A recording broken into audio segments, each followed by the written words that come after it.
Thanks everyone for coming. My name is Catherine Knight-Steele, and I am here to introduce you to our wonderful panel at the final conversation series for AADHum for the spring semester. If you have not attended previously, let me just give you a brief introduction of AADHum. AADHum is the African American Digital Humanities program here at the University of Maryland. We aim to bring together the fields of digital humanities and African American history and culture, and we do that through a series of programming and events, engage with scholars and scholarship at that intersection. One of those such events is our conversation series. We've hosted 3 of them this semester so far, and this is our 4th in the series. I encourage you to visit our website at aadhum.umd.edu. We have a fall national conference coming up on October 18th through the 20th, so please look out for more information about that. But today we're going to be talking about commemorating and memorializing Black history and culture. And we're very fortunate to have 4 esteemed panelists here, joined with our moderator. So I'm going to provide a brief introduction and then turn things over to our moderator. So starting on this end of the panel, we have Gisette Marshburn. Gisette is the archivist at the National Museum of African American History and Culture. She is born and bred Marylander and an alum of the University of Maryland at College Park in the I School. She has internships and assistantships at the Banneker Douglas Museum, the Driscoll Center for the Study of Visual Arts and Culture, and the Wiley H. Bates Legacy Center, and the National Museum of African American History and Culture. She also served as the director of the Afro-Americans Newspaper Archives and Research Center until 2015. Please join me in welcoming Gisette Marshburn. Next is Dr. Taisha Thompson. Dr. Thompson is a lecturer at Howard University and is an AADHum scholar. Her research areas are 20th and 21st century African American literacy and cultural studies in the digital humanities. Her current work focuses on African American writers in Paris post-1960 and user interface design. Recently, she's published in the College Language Association Journal and FIRE, the Multimedia Journal of Black Studies, and currently she is recreating a digital chapter from her dissertation with Afro Publishing Without Walls. Please join me in welcoming Dr. Thompson. Next on our panel is Dr. Megan Fitzmaurice, who recently completed her PhD in the Department of Communication here at the University of Maryland. She serves as the graduate assistant for AADHum and has published research on race, activism, and public memory in the Southern Journal of Communication and in Feminist Media Studies. Megan's dissertation examined the ways that Black activist groups have persuaded communities to commemorate their local slave history. Her research engages textual analysis and rhetorical fieldwork as methods, and she's interested in thinking through the ways that DH can help expand our understanding of how people commemorate and who gets commemorated. She recently received the Outstanding Teacher Award, the James F. Harris Arts and Humanities Visionary Scholarship, and the Charles Richardson Award for the Most Outstanding PhD Student in Communication. Megan has experience teaching in the rhetoric of Black America and women in public discourse, among other courses. Please join me in welcoming Dr. Megan Fitzmaurice. Our final panelist is Raven Ruffin. She is a social media and engagement producer at the Smithsonian National Museum of African American History and Culture, collaborating on social and digital media initiatives to expand the museum's collection. Raven received her MA in American Studies from the George Washington University and has a degree in anthropology from VCU. Urban sustainability, digital culture, and Black feminism are the lenses through which she seeks to redefine the museum as a community space. She's interested in acts of self-preservation that social and digital media platforms inspire. She is the co-founder and creative at the Brown Girls Museum blog, which is an online platform and consulting agency, created with the objective to promote the visibility of people of color, especially women, in the arts, culture, and academic fields. Please join me in welcoming Raven. And finally is our moderator, Dr. Javon Bickerstaff, who is a relationship coach and a scholar of gender, race, emotions, who researches the emotional strategies couples co-construct in order to foster emotional intimacy, navigate differences, and cultivate shared identity. Centering Black couples and theorizing from their experiences, her first book project, Loving with the Lights On, Willing Apprenticeship in the Craft and Building of Shared Lives, integrates recent developments in gender studies, sociology, and psychology to propose novel, actionable frames for grappling with modern relationship tensions. Conceptualizing Black relationships beyond claims of crisis, it attends to expressions of care and wellness to offer a rare window into Black intimate lives. She is currently the postdoctoral associate for AADHum Initiative here at Maryland and is a former Ford and Fulbright Fellow and a proud alumna of MIT, where she earned degrees in creative writing, nonfiction, urban studies, and received her PhD in sociology from Harvard. And with that, I will please turn it over to Dr. Javon Bickerstaff. So this is our last conversation series. our last AADHum event for the year, and in this conversation series, it's a bit unorthodox in the best of ways.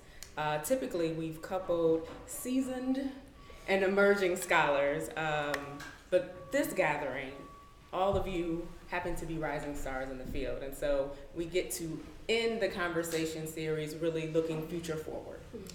And so when we think about what AADHum has been doing, uncovering and generating ways to address the historical and current violence and failure of care around legacies of Black people around the world has been a central theme in our work. And it's compelled us to pay critical attention to where and when we enter into the conversation. So by way of introduction, how does your own positionality shape your work and vision for the possibilities of commemorating and memorializing Black history and culture? And we'll start with you, Gisette. Okay. So I got into the archives field mainly because my family, they were hoarders for magazines. So we're talking about Ebony and Jet. My grandmother kept them back since inception, and my mother had Rolling Stone magazines back, probably to the 80s, whenever Prince was on the cover. That's when she started. And I, as a teenager, fell in love with Tina Turner, and I created my own artificial archive. So what I saw in her as a young Black woman coming up, and of course in the 80s, there were reflections of Blackness, reading an Ebony magazine and understanding the fact that my family had kept them. This is something that I want to preserve. So me finding out as much information as I could about Tina Turner, it just flipped the light switch for me. It's like, this woman is an intersection of so many different things, so many different genres of music, the embodiment of strength, and this is something, and a model of excellence for me to aspire to, not to be a singer. I'll try that. And not to be a performer, but to have this inner strength to go, because I went to school, of course we all went to school with knuckleheads that didn't understand the point of saving and not just, learning what's in history class, it's preserving what's your family history. So if anything that I learned in the different places that I've been is that the collectors, we're not preserving and documenting our work. And the first couple of, I started out at the Banneker Douglas Museum, and it wasn't until they had an anniversary coming up for 2 years that their current staff realized the great history that they had sitting in a public storage unit. So that's what I want to do in terms of with where I am now, is I'm constantly kind of preaching to my coworkers and to the curators that what you're doing is great in bringing me these collections, but especially because the way history collection has changed, it was especially in the archive field, it went from white men to white women to Black, to Black men, especially during the 70s and 80s, and now the field is primarily, white women right now. I mean, I can just remember that from being in library school. So a lot of the Black women, Dorothy Porty Wesley, Karen Jefferson, these are women that were in the field in the beginning in the 80s and 90s collecting information, but you don't see a whole lot about these women and the work that they were doing across the board from project to project. Brenda Branks, these are people that are creating work for generations. So I think that's one of the things that drives me outside of making sure I can preserve these collections and be a national clearinghouse for smaller collections. I want to be able to preserve the work that we're doing so that we're going to make it that much easier for the people that are coming behind us. Tanisha?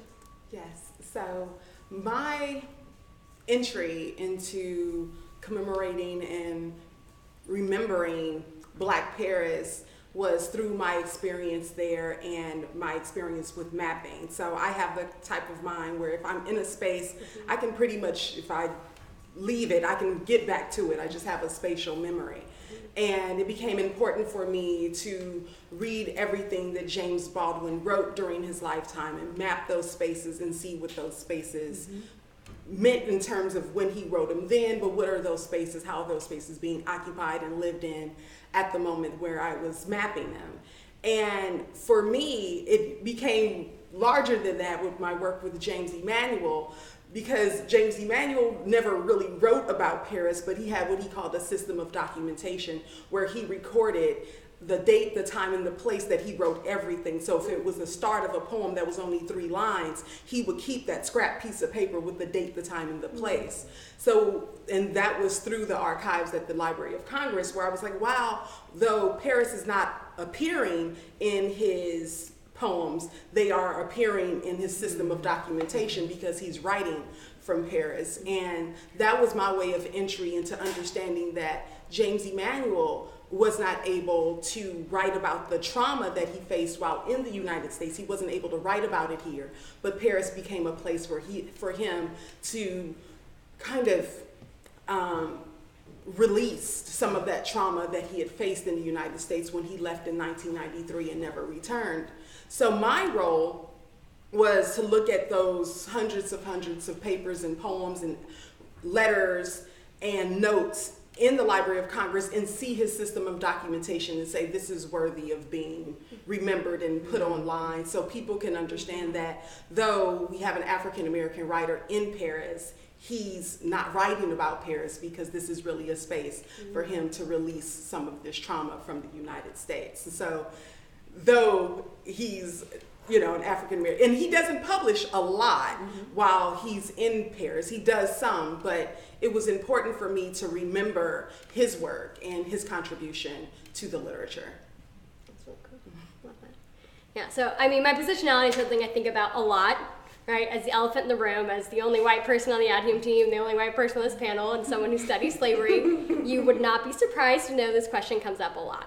And so I'm really inspired by the work of Darlene Clark Hine, who's a Black historian, and she posits this idea of crossover history.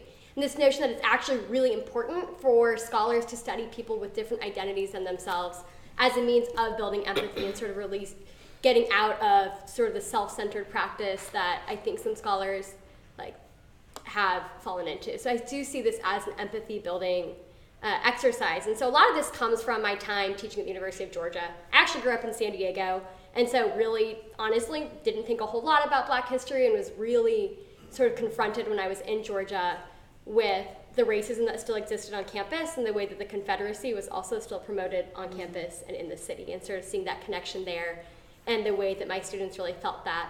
I remember one man I was teaching, and he gave a speech in my public speaking class about the Black Male Initiative on campus at the University of Georgia, and was like, it's really hard being one of only 300 men of color on this campus because you feel like you have to speak, that your voice becomes the narrative for the Black male voice on campus. And I'm like, there is no way at the University of Georgia there are only 300 men of color on this campus. But I've gone back to check the admission stats, I think 4 or 5 times now, and he was correct.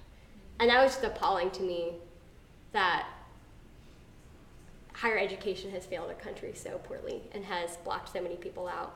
I think it's also really important to remember for me that white supremacy is a huge part of the story of Black oppression in America.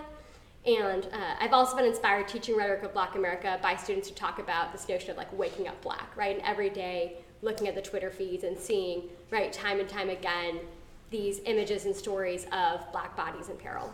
And this notion of, I think it's unfair then to expect Black people to just carry the weight and the emotional and physical labor of taking up this study themselves. That white supremacy is a huge part of that.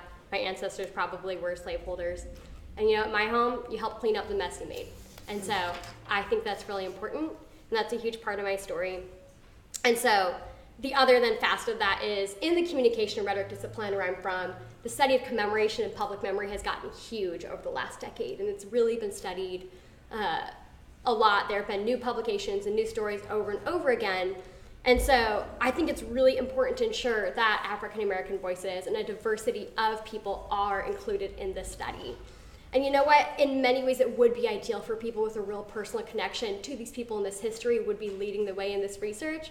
But those of you in academia are going to the same conference as I am, and they're full of white faces. So if we sit around and we wait for academia to really dig through the entrenched racism that marked its fields until we finally start studying these voices, then the canon's not going to change, and we'll be waiting a very long time.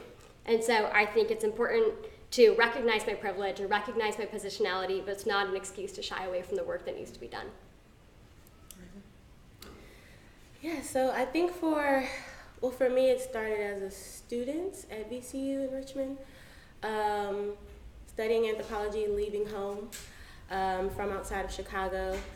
Studying anthropology was like, what does that mean? What are you doing? Didn't we find everything? And I was like, that's not how that works.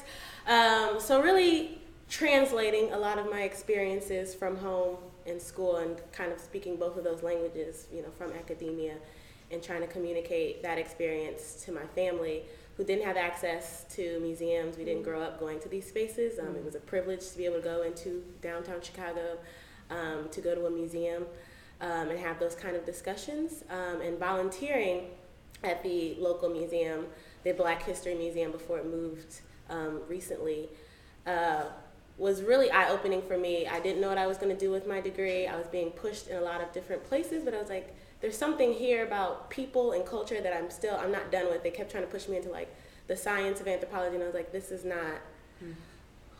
taking me away from where I need to be. So I was trying to figure that out. I was interning, and so I was interning at the Black History Museum, and I really realized this disconnect of community and structures and these places that are so embedded in our communities, but people surrounding them don't even know they're there. This museum was a part of the Black ward that existed there before a highway tore it apart. And so people were coming to the building for programming, like, what is this place? I'm like, this is your space. Like, this is the Black History Museum. This is a community space for you all. It has such deep history here. Like, why don't you know this?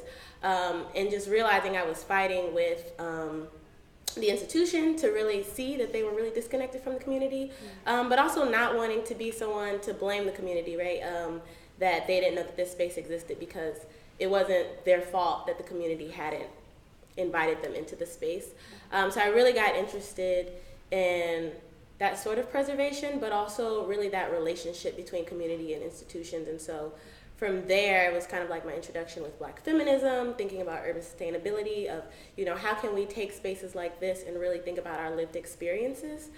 And I've been really fortunate that through my path, through grad school and now being at the museum, that I've been able to act as sort of a public historian, which is why I so enjoy being a part of a social and digital space in a way that I don't think would exist without digital, that I'm able to have that relationship, even if it is virtual, with communities at such a large institution, which really oftentimes isn't possible on the ground. So being able to reach people beyond our walls to celebrate and commemorate and memorialize this history that doesn't often get told. So this panel represents like a vast spread of ways that you can engage in the work of commemoration and memorialization. We have museum work, we have blogging, we have mapping literary spaces, we have questioning monument making.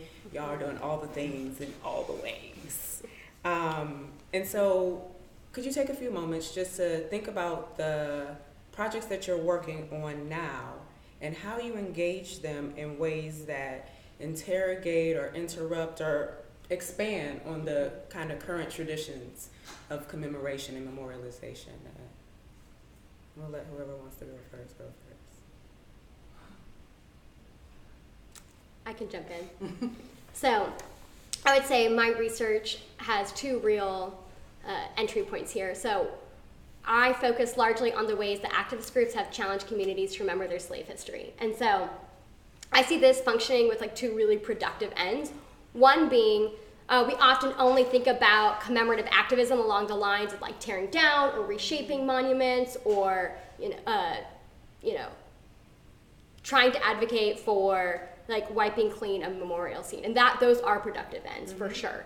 And so I think one way that commemoration is not often talked about, though, is arguing for the building up and the creation of new commemorative spaces. And so I look at the ways sort of that activist groups are reshaping the commemorative landscape by proposing, designing, and constructing new monuments that recognize the community's slave history.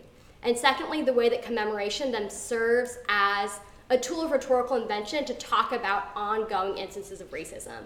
These activist groups don't just say, hey, look at this pretty monument or memorial we built, but hey, as we're building this, let's think of the ways that these ideologies are still circulating, right? If we're building this monument, let's talk about ways that Black bodies still are in danger in many of the same ways they were during slavery. Or let's talk about, as we build this new space, the way that our community spaces are being taken away.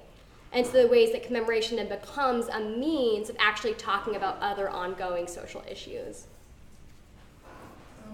For me, because I'm still a lone archivist at the museum, is trying to think of what project I'm working on. But I think right now, I think it's being able to show the everyman that their history is important.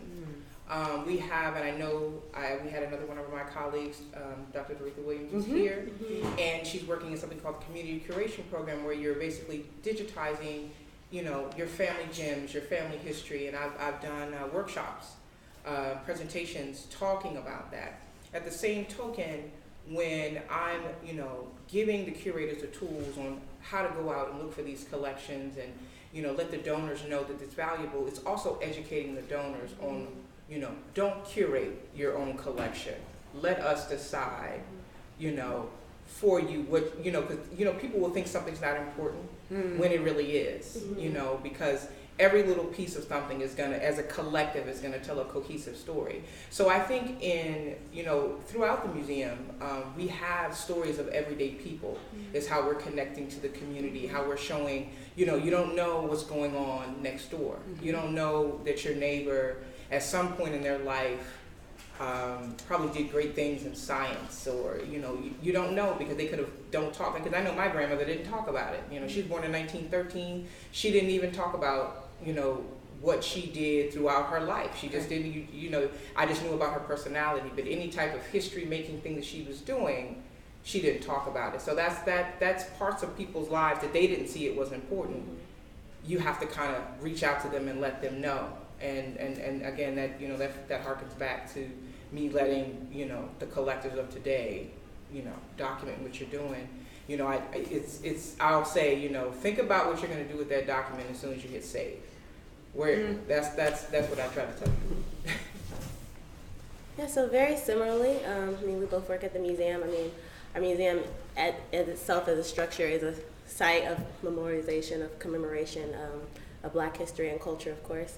I think both from the blog side and the museum side, I'm interrogating those questions, right, of who gets to be in those spaces, who feels welcomed in those spaces, whose stories get preserved. And so in social and digital media there at the museum, where we start with the premise of, you know, interrogating what is American identity, who gets to claim American identity, when we think about the stories that have been left out, and inserting Black women, Black experiences, through a plethora of things. I mean, we've done so many campaigns. What was that? Confederacy Memorialization Day or whatever. It's not worth remembering, but it was trending on Twitter, and that was an opportunity for us to, you know, share a thread that we had did about the history of racial terror in America, or National Watermelon Day. People are just sharing pictures, but what does that mean in the Black experience when we talk about the fact that we are fearful of eating watermelon because of a stereotype that's been placed upon us, when it really used to be a source of empowerment that we used to grow watermelon and make a profit, and that narrative grew out of that oppression. So thinking about the ways that we can really interrogate identity, but also memorialize stories that we don't often hear. We try to create campaigns that really think about you know, women that were a part of wars that people don't talk about. The fact that African Americans have fought in literally every war, despite not being granted citizenship and humanity. So really thinking about the 360 of history and inserting those narratives. And similarly with the blog, it was about inserting the stories of ourselves, of people who, you know, had to leave our communities to even be afforded value to even discuss these kind of topics. We had to leave the places that, you know, weren't granted these opportunities to really try to bring back that information to them of like, no, these are your spaces, you have value here, and it's not about you asking for permission, it's about you showing up and letting them know that these are places that you're willing to see yourself in, and that you want to see yourself in. And my project, again, focuses on African American writers in Paris post-1960. And what my study does is it illuminates that Paris for African American writers, particularly right at the start of the Algerian War, wasn't seen as a place of liberty, equality, fraternity, and it dismissed African American writers in part were working to debunk this myth of Paris as a haven, because the Algerian War really put the contrast between African Americans and other African descent peoples in contrast. And so during this period, we don't really get a lot of information how African American writers were critiquing the French, because that myth of Paris being a haven was still propagated. In the media, in some African American, writings, we have, exhibits, in Paris. If you do walking tours, some of that will still suggest that Paris is a haven for African Americans and people are free there. But I was looking at, particularly at Baldwin's work, when he began to critique his presence in Paris post 1950, when he came back to participate in the civil rights movement around 1957, and then returned and began to critique his presence in Paris prior to when he thought it was a place of so-called liberty. He critiques this a little bit, but after 1957, he begins to critique his presence in Paris a lot more. And it became important for me to focus on later Baldwin, to contrast it with his early works when he was younger, and had a different experience in Paris. I figured the book that most captured this tension was No Name in the Street. The first chapter is Take Me to the Water. The second chapter is To Be Baptized. And in this work, he does a history of the civil rights movement. And the first part is really focusing on him growing up and the death of King, and then the second part is about the death of Malcolm X and what does that mean, and the emergence of the word black in terms of, like, instead of calling oneself Negro, he discusses this shift from African Americans identifying with the word black. And so this tension that was in that text became important for me to reveal that Baldwin's perspective changed over time, and that No Name in the Street becomes the center text where you can begin to see this critique that later emerges in works like Just Above My Head, and short stories like This Morning, This Evening, So Soon. So we're able to contrast Baldwin and not see him as the young person that he was, deciding to leave the United States to find a better place to live because of racism, that he actually critiqued the racism in Paris where he was. So listening to you all speak, one of the things that comes to mind is something that Megan says and how she describes her research, that it's about who gets commemorated, but also considering how people are commemorated. And Raven, one of the things that you mentioned was that you feel like the digital has allowed for different kinds of engagements. And at the same time, Gisette, you have worked across varied institutions, right? Working with newspapers, now working in the big old museum, right, as an archivist. How have you seen different ways of being able to do this work of commemoration? How has the digital enabled that? How have you seen that across different spaces? Well, I can speak from my time at the newspaper, where, and I was there for 3 years, but from when I started to where it is today is maybe night and evening. It's like maybe morning and evening. Okay. Because, they realized there that Facebook was very important in getting their news out. They had a little bit of a presence on Twitter, but it was kind of like, just rolling stories out. Every time it's posted, this is on the web. And then they had what they call e-blast. They send you in your email. But once they harnessed Facebook and got more people engaged and they started engaging in conversation, what they're doing now with Facebook and Instagram is totally different. They're going back, I guess, to their roots of the beginning of the newspaper, asking for community engagement, asking for people for, calling them digital specialists, having them and each active talking to the younger community around them, how do you want your news?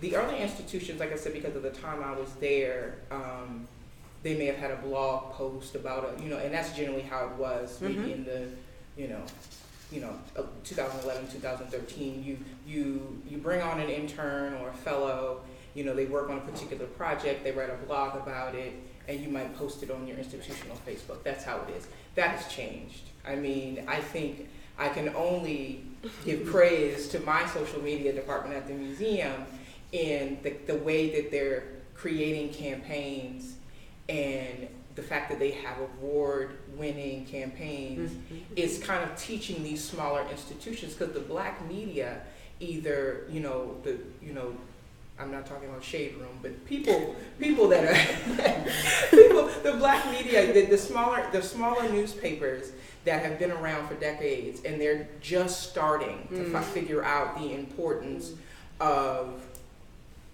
of capturing these social movements, looking at some place like our museum and saying, okay, this is how we may not have the amount of people, or even though we do a lot with a small staff, is harnessing the resources that they have in order to get the news out there. I mean, I think it's definitely exciting. I think we almost have more possibilities than we know what to do with. If you're really thinking about it creatively, there's so many ways that you can position people within your organization to think about them as digital ambassadors for your institution, similarly for your audience. But I mean, I think it's exciting. I think it's forced institutions, I think it's forced organizations to be more transparent, which I think is what you're speaking to, going back and reminding themselves, why did we start this in the first place? And it was about, being in a conversation with a community, and so if we're going to have that conversation, it needs to be a back and forth. The museum, their first digital hire was my boss. We were very intentional about wanting to be there from the inception. People were able to watch the museum come into being online through programming, etc. These things didn't come out of the museum suddenly, being built and then there was programming. These things existed. So there's just a way that the digital has just allowed us to forge so many conversations that without physical space we're just able to have. And I think it's just been really beautiful in the terms of the kind of transparency that it's really inspiring, and the kind of counter spaces that we're just able to create. I'm really fortunate to be at a museum that sees itself as a social justice arm, and so for that reason, I feel like despite being a part of a national entity, in a lot of ways we really are a counter narrative for so many people, and the digital has allowed us to really push that conversation when so many people can't even aren't in the area or can't get into the museum. They can still have that conversation with us. And another thing that it does in terms of just getting down to the work of actually processing archives and really the outreach for the collection, there's so many different ways that you can market this. Right. Again, like I talked about the everyman, marketing in a way, having the social media arm that we have is one way to do it. There's Wikipedia pages where you can add, there's all the different ways that digital has enabled us to market the collections, because sometimes you process a collection, you put up a finding aid on an open source software, and it just kind of sits there.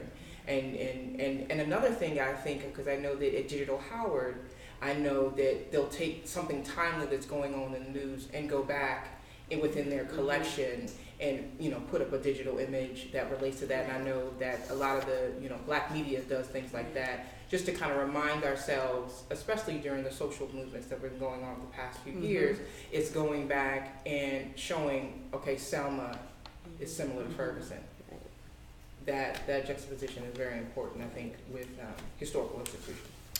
So in addition to who gets remembered and how they're remembered, I'd argue it's equally important to shed light on who does the remembering. And so thinking about social movements, Megan, how have you seen activists kind of bringing people into the fold in terms of thinking about their own histories? And Taisha, right, like as you're thinking about Paris, you are writing about these Black men in Paris, and you're looking at them, and they cross generations, right? So there's Baldwin, there's Emmanuel, but there's also, more recently, Jake Lamar.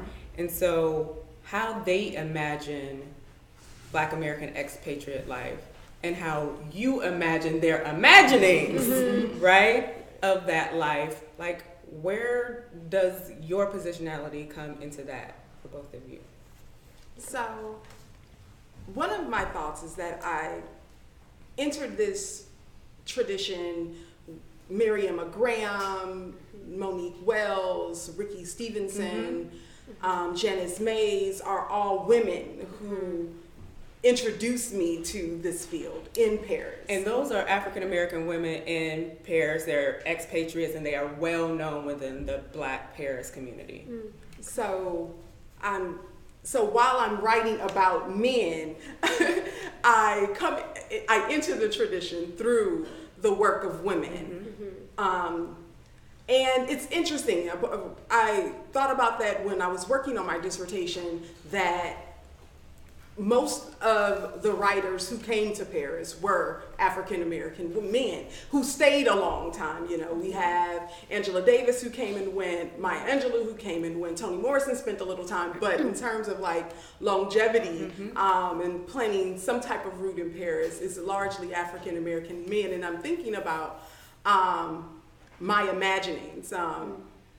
It's really through the city itself. I'm a city walker. I'm almost a city stalker. I people watch, but it's really stalking, you know, especially if you look at a person for, you know, watch them walk a distance. You're not alone in that. You're not alone. But so there is some interest of mine in how the city still has this energy of these writers who, some of them remain, but who are now gone. And I guess it became an interest of mine to say, why stay? Why stay so long and why return? I think this is the reason why I chose the male writers that I've chosen, is because Emmanuel left, never returned to the United States. And I think it was something compelling to me about the long departure or the departure never to return that I was interested in interrogating and bringing some attention to. Is it also the breadth of information in terms of those men who never stayed, right, yeah, and never be able returned, to write right, a dissertation right, or something, right? Versus, or you know, I could do a chapter on several people who have left, but just in terms of the scope and to have some kind of cohesion, choosing people who just said, "Oh, this is it for me." But retaining that American passport, which is an important factor. No one has relinquished their American citizenship. So I think that was important for me to say that, hey, Baldwin stayed in the south of France for, you know, he bounced back. You know, he was a transnational traveler, but he had a home in the south of France. And I'm compelled to know more about why people would decide that, whether it's racial or the type of relationships or even their relationship to capitalism, has been reasons why African American men have decided that the United States is not their home. So Megan, for the activists that you study, how are they getting involved in that work of doing the remembering or encouraging people to do remembering? Yeah, that's a great question. And so one of the case studies that I have found to be the most eye-opening is the National Association of Colored Women in the 1920s and their work to halt the construction of a Mammy monument on the National Mall. And so I live down in Washington, D.C., in a city that's so well known for its monuments, memorials. It's really easy to get caught up in what is there and forget about what's not there. And so the United Daughters of the Confederacy as an organization is responsible for the vast majority of Confederate memorials that we see in the South. As a group, that literally is one of their cornerstone values, is memorialization. And so they literally had catalogs. They'd go from town to town to town. You got to pick your white man. Was he on a horse? Was he standing up? Was he holding a gun? Right? And you got to sort of like it's like a build your own bear workshop, right? You go through and you have your Confederate memorial, and that's why they are literally everywhere you look. Right? And so they came to the Senate, and they proposed a memorial to the faithful mammies of the South. Yeah, it was in 1922, the Jefferson Davis chapter. And you know what? Our U.S. Senate said, great idea. Let's do it.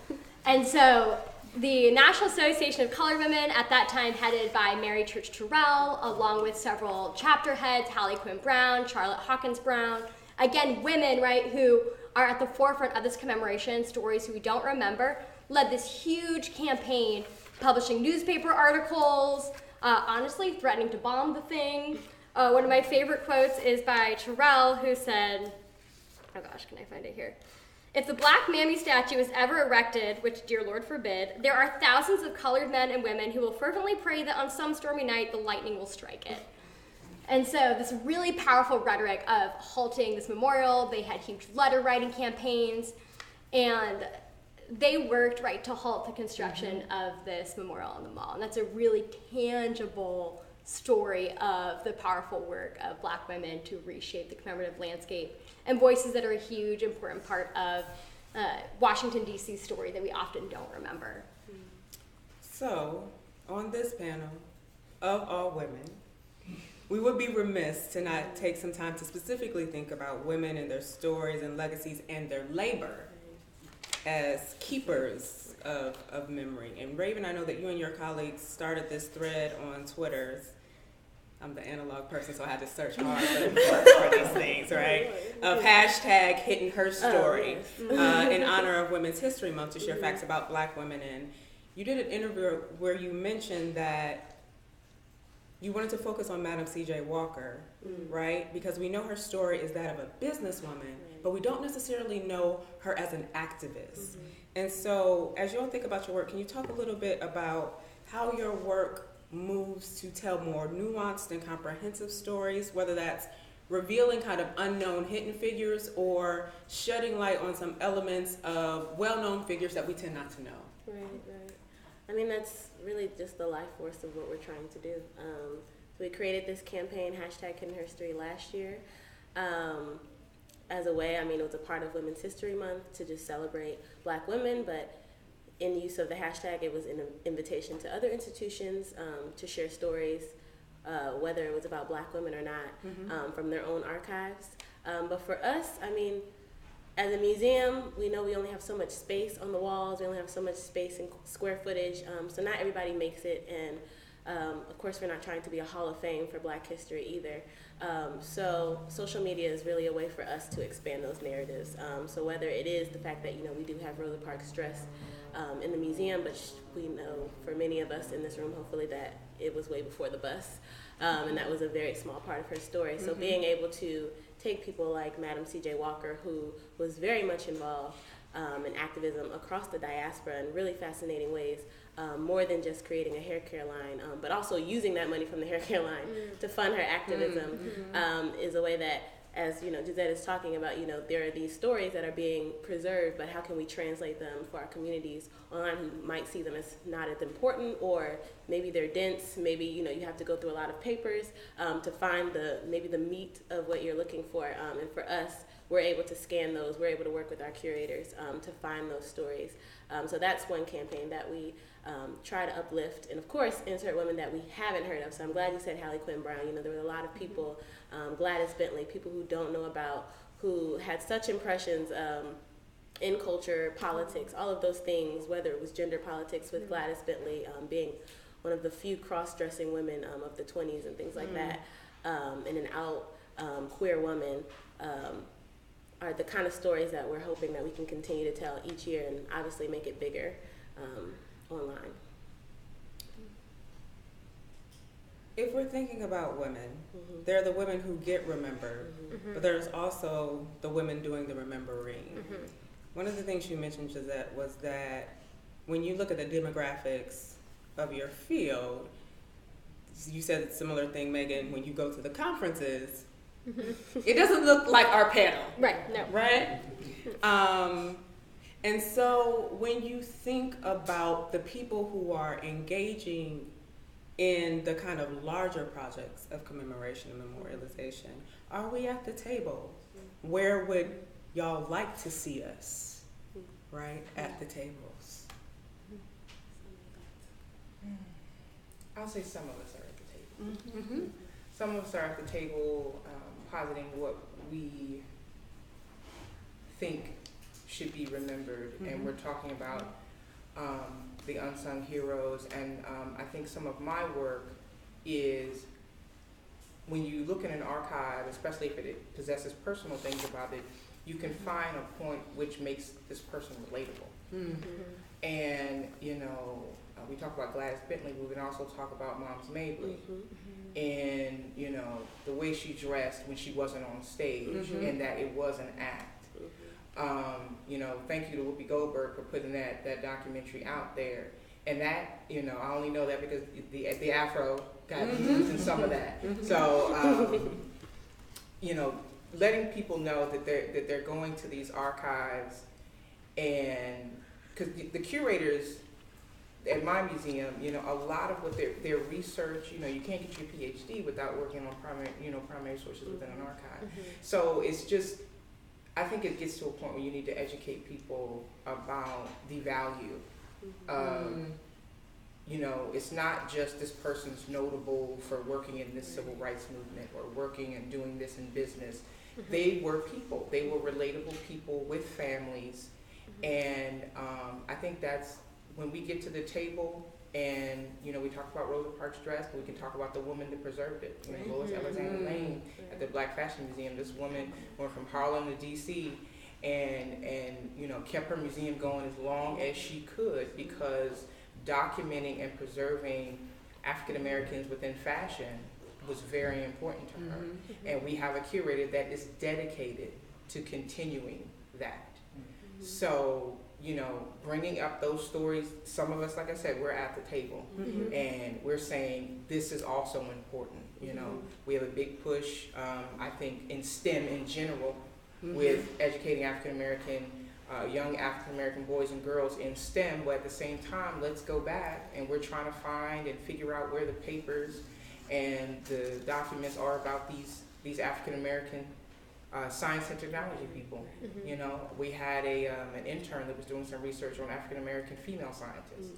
You know, so that's the work I think that we getting at the table and having a clear vision of how we want it to be remembered and how we want it to look once it's done, and then, you know, the outreach of it. How are we going to market it? How are we going to let people know it's here?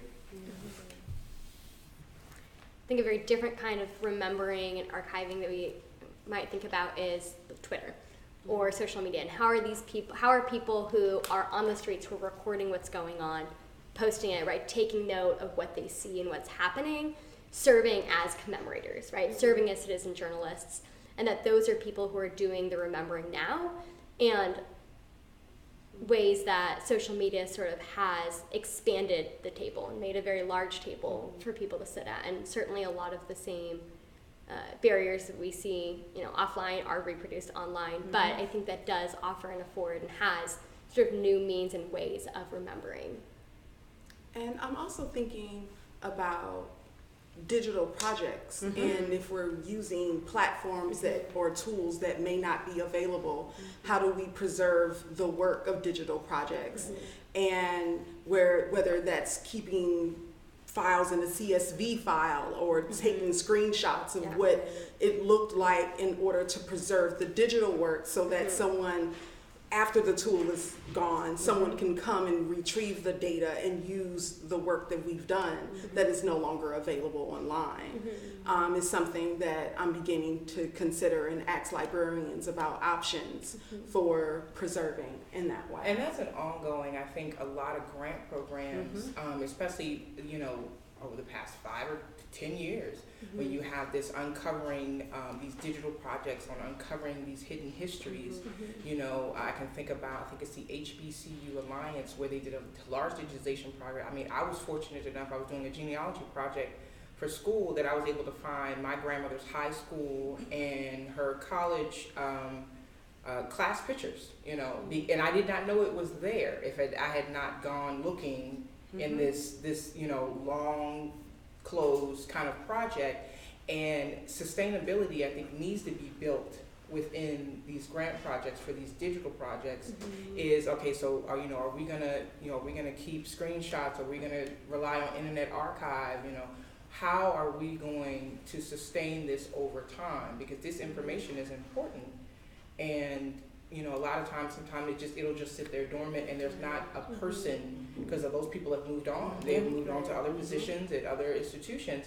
So it's like, how can we keep this going and, you know, keep talking about it? And like I said, that's one of the purposes. I think one of the things that, you know, Lonnie said, we have to serve as a clearinghouse.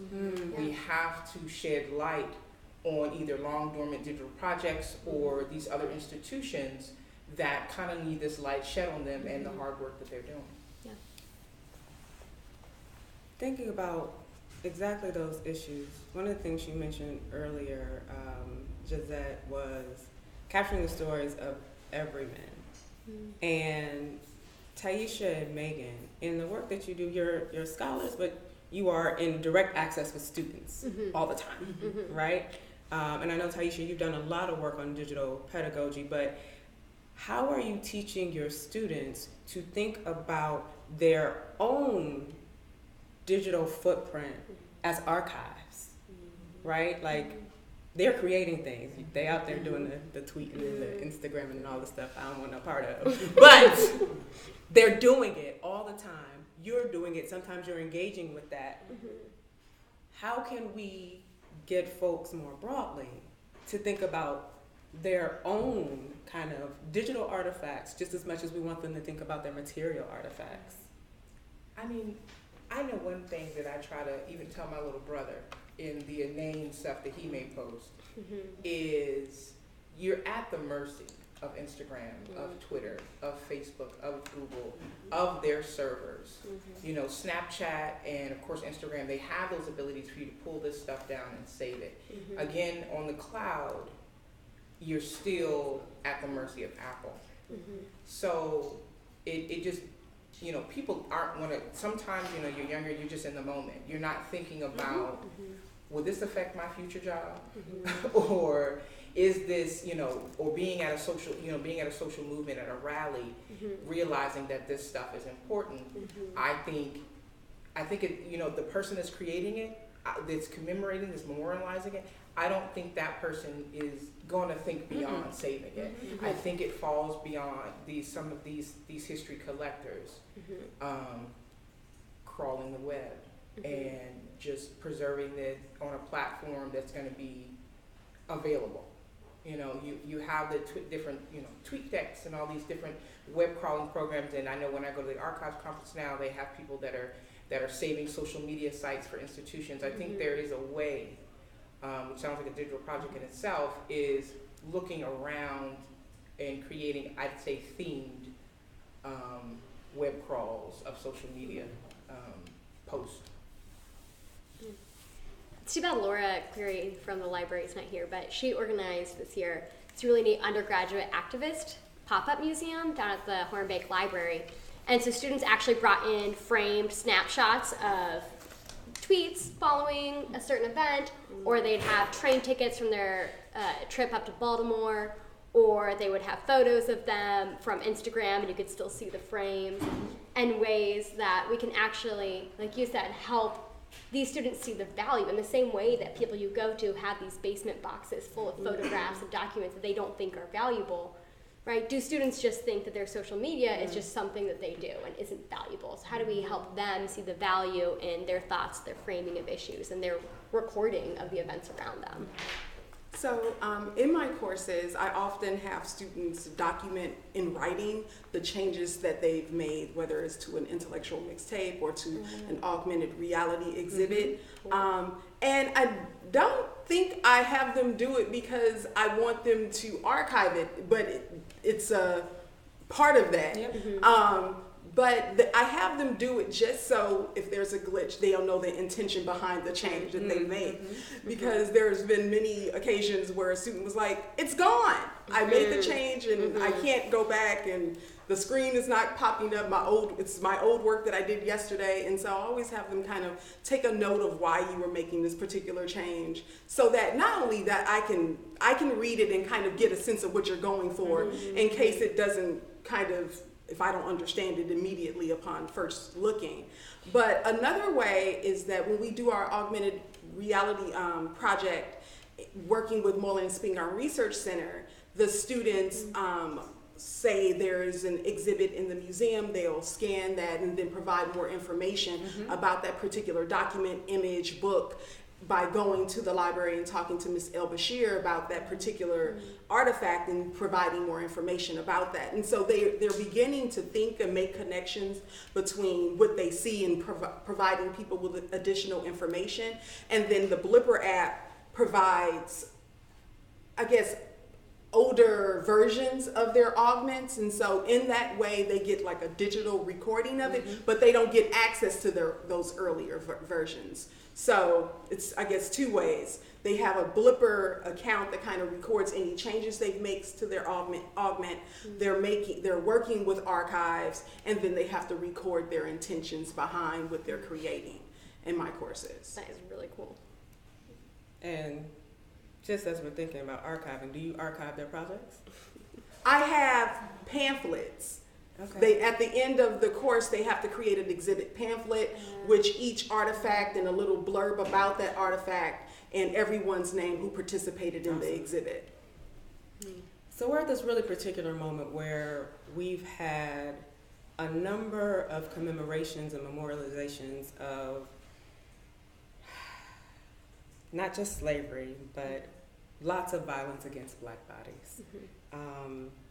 From the African American Burial Ground National Monument to, a week or so ago, the Equal Justice Initiatives, the Legacy Museum, memorializing, among other things, thousands of Black men and women who were lynched.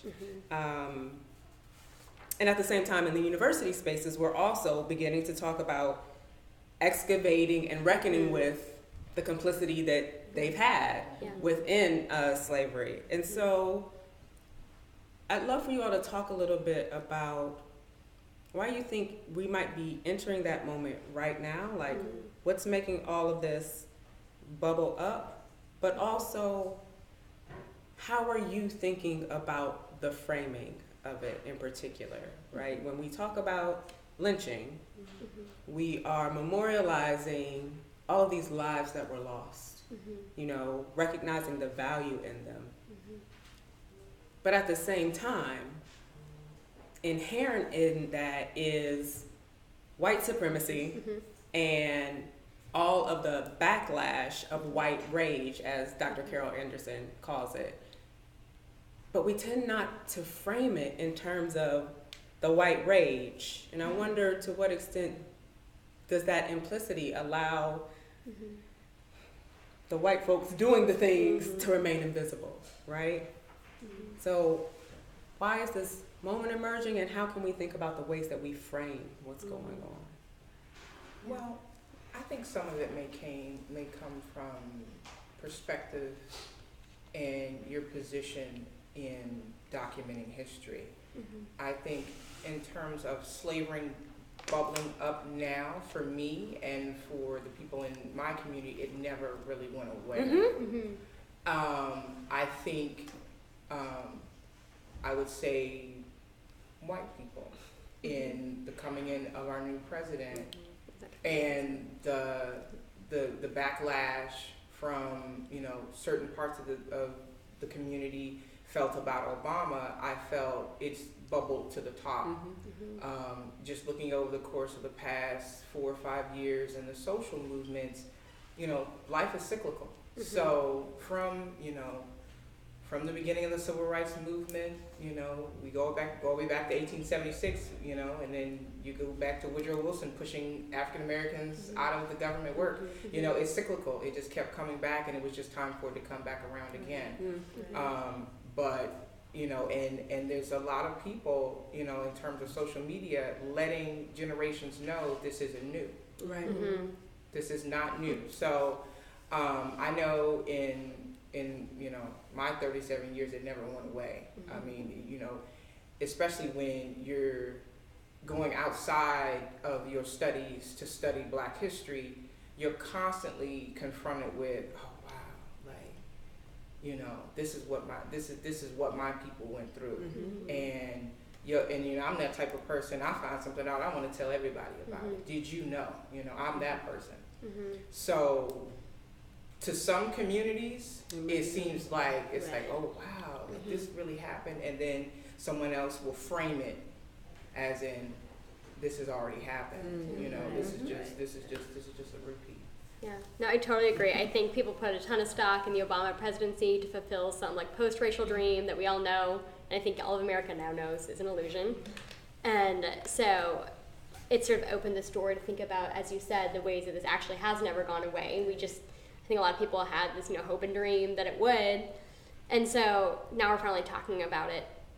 And I'm glad you brought up the Equal Justice Initiative Museum. It's really interesting. The National Museum, it's called the National Museum to Peace and Freedom, or the Memorial to Peace and Freedom, and that's the lynching memorial. And so one part of it that I think that is really powerful is it actually has the names of the people who were lynched, so you remember their lives.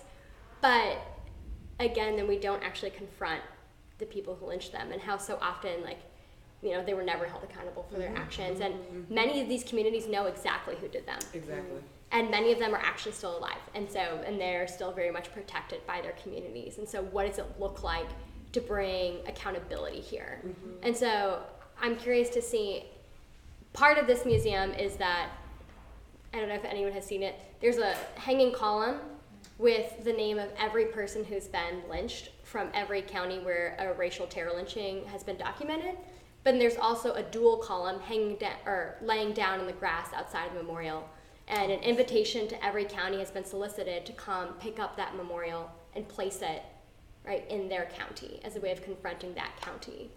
But what's being done to really try and persuade these counties to do it? 'Cause I would imagine a lot of these counties would be like, no way in heck am I going to go put that up. And so seeing that there really is still, to me, an aspect of accountability that is absent from many acts of commemoration that we need to instigate. The limits of time and of privacy. So the Department of Justice and the FBI launched the Emmett Till kind of Cold Case Act.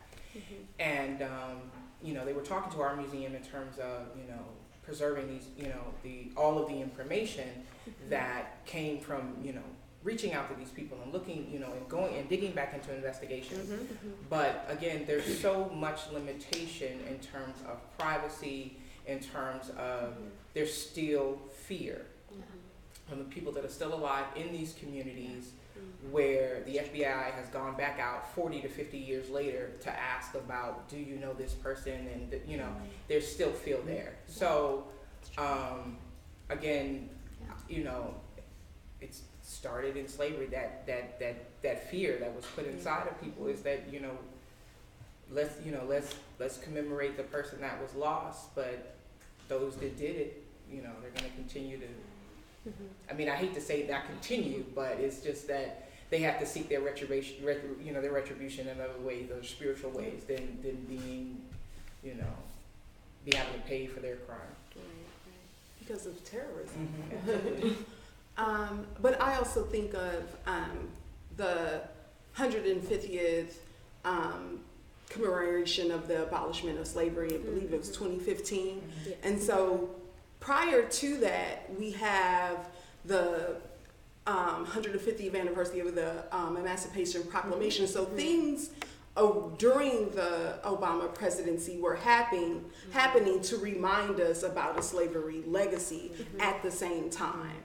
And I was thinking about my work and conversations with Harry Jones, who is the curator of the African American Civil War Museum, and about all of the work he was getting around this time and continues to get because of the 150th anniversary. But I also think about that the African American troops captured Richmond, but then in Richmond you have Monument Drive full of statues of troops and the general of the Confederacy. So even in the city where African Americans captured and saved the Union, we don't have attention paid to we saved the Union. I mean, like that should be well documented versus the people who were committing treason.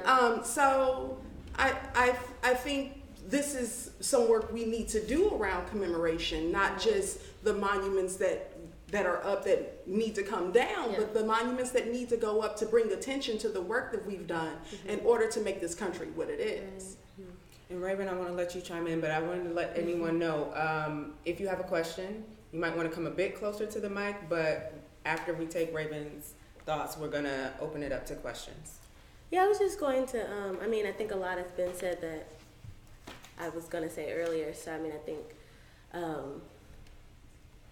was just thinking about, Obama as like our first digital president, thinking about a generation that would have grown up, fully on board with technology and social media in the ways that they're recording and documenting their experiences, the things around them. So I'm really fascinated by what has created a sort of reckoning for them. We call it public draggings on social media, right? Like you can't really do anything in the dark on social media anymore.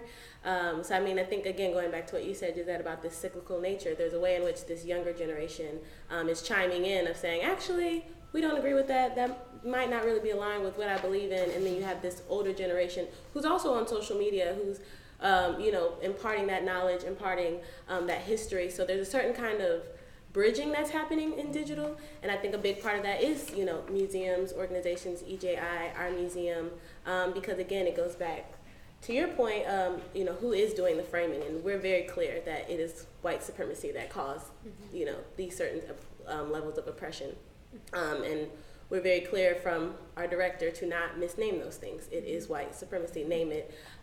It says it on the walls of our museum, and we'll say it on social media because that is our history. And so I think there is a certain level, again, it goes back to that transparency, but thinking about who's in place to tell these stories. I'm thinking about Christy Coleman at the African-American Civil War, or not African-American, the Civil War Museum in Richmond. Again, a black woman who is leading this museum, who has the power to change the narrative there, and is very much toe-to-toe with people who are very upset about that.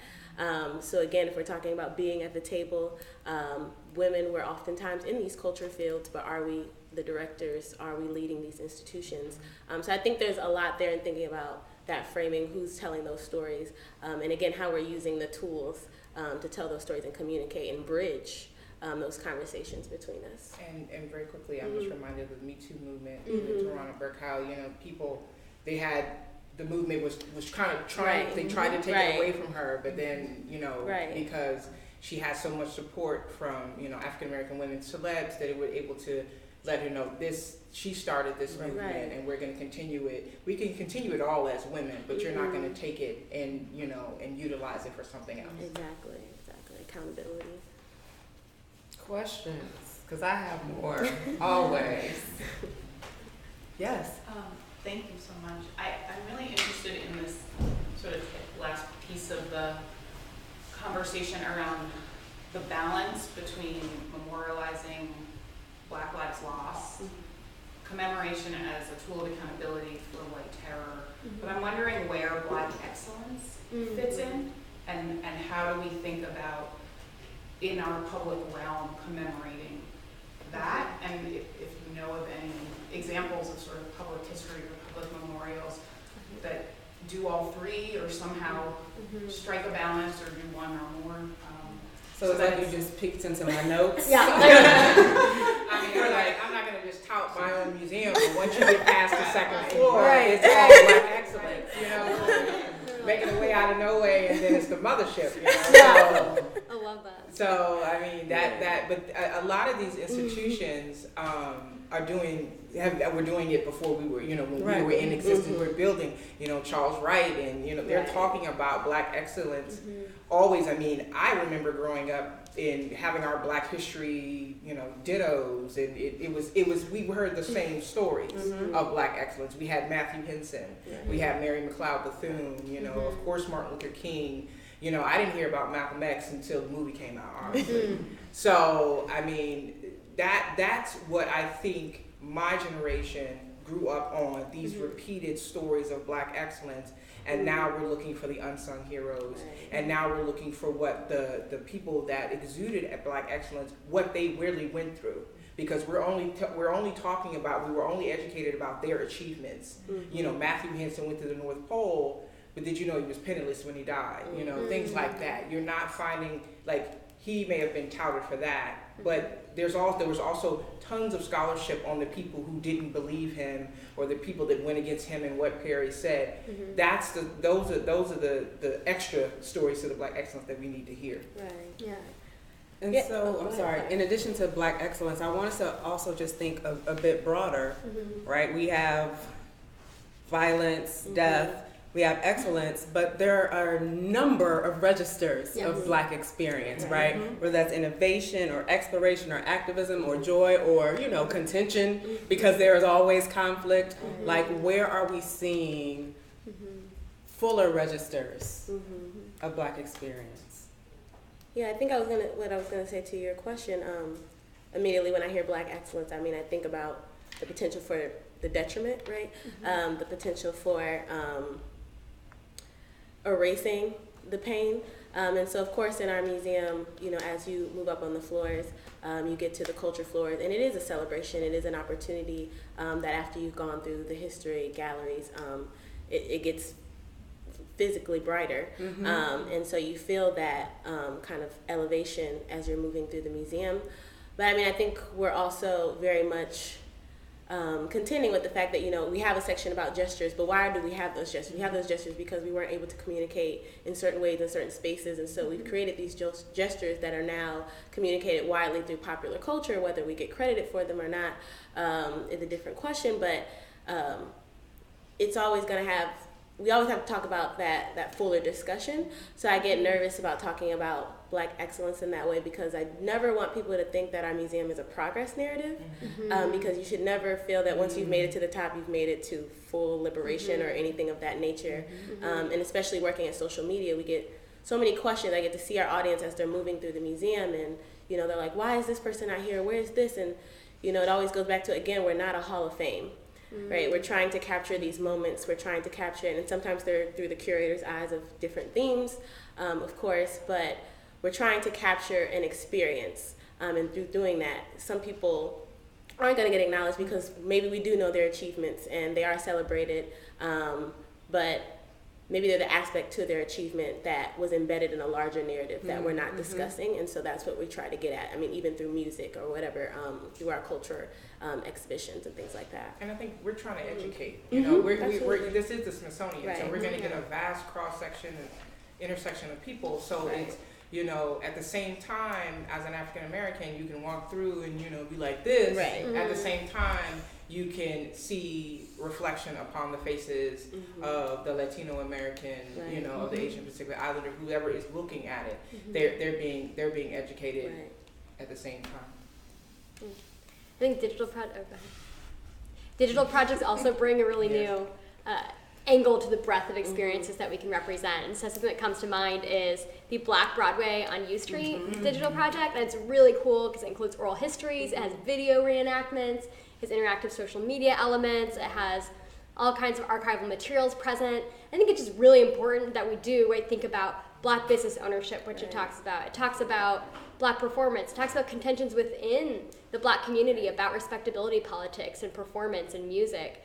And so thinking about when we talk about these richer like cultural vibrancies, it rather than just oppression, then it doesn't just put white people at the center of the narrative yet again, which is what happens, I think, when we just are completely oppression focused. Let me undercut my own work with AADHum for a moment, if I might.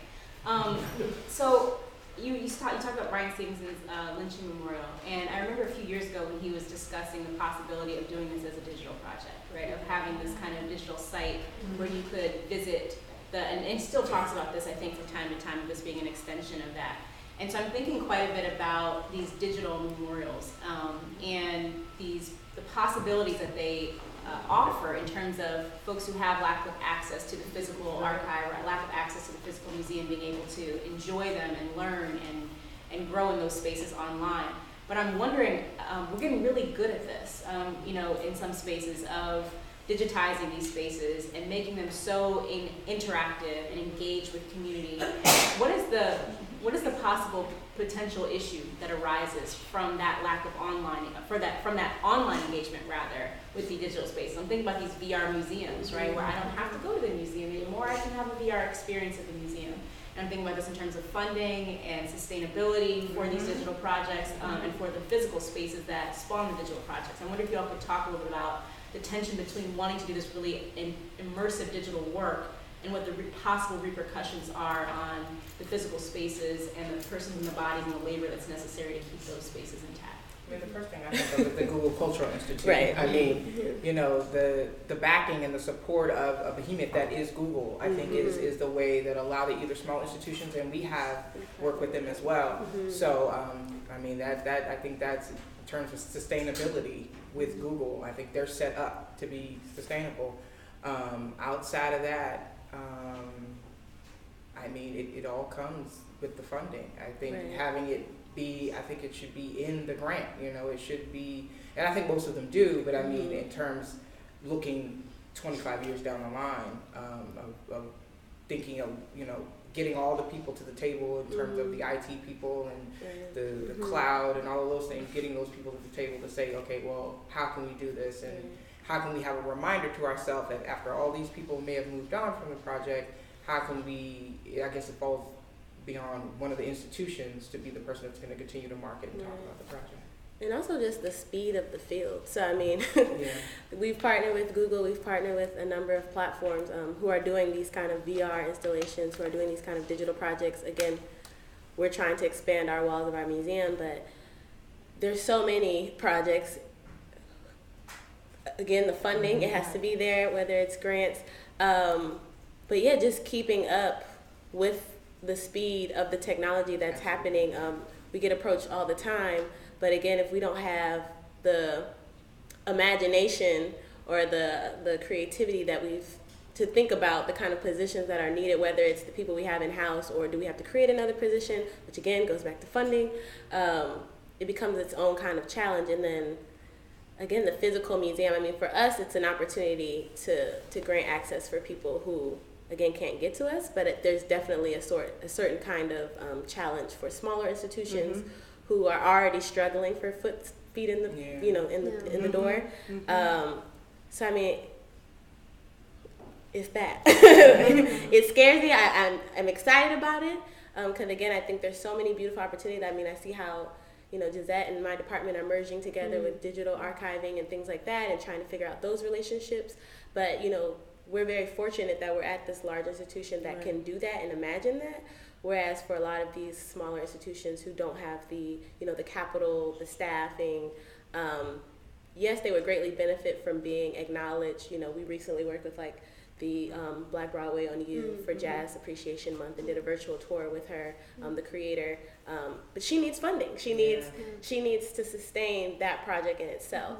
So how are we able to, again, you know, leveraging our privilege and abilities to, you know, shine light on these institutions, but also like where can we actually get them the ability to be part of these future projects?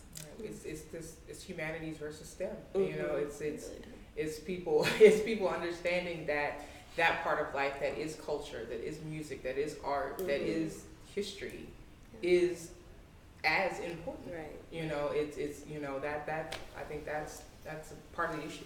I think it's also, no. We're going to let you speak, Taisha. Okay. We have about 3 minutes left. Okay. I just also think it's about relationship, that certain people just like to be in physical spaces with other people. Yes. And I think for those people, it's important for if you work in that physical space to be very present for those people who are there, because that's the audience that's going to disseminate the knowledge and tell people to come back, whether that's virtually or back to the physical space. But because people have so many options in the virtual sense, being very present in the physical space is has much more relevance and opportunity.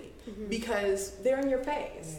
They get to literally feel your energy and the energy of the space, learn from you directly and from what's on the walls. So from my perspective, the personal touch is always important if we're vying for the virtual versus the physical. and quickly. Also thinking about integration. I think there's a certain opportunity for integration between, you know, these virtual opportunities and the physical space. So we never want to offer these kind of tools as a replacement for us. There's something that we're offering in the physical space that you're not going to get in the virtual realm. So one last question to wrap everything up. In AADHum, one of the things that we're constantly talking about, we're working with our AADHum scholars, with graduate students, is that research, and I'd argue innovation and creativity as well, begin with a question. We have interests, but the work really begins when we seize upon something that we want to dig into. And so as you're thinking about the future of commemoration and memorialization of Black life, what's the question that you would like to see dug into more, that you would like to see people start engaging?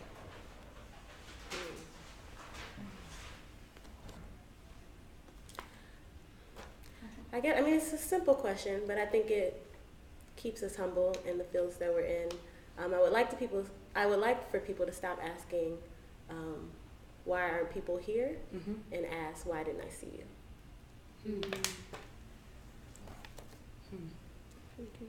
Thank you. I think the question I would ask is, how can we get people to voice how they would like to be commemorated, and how can we get people to listen? I'm still thinking. I know. I wanted to skip my question. I can let y'all steal it just in case. Go ahead.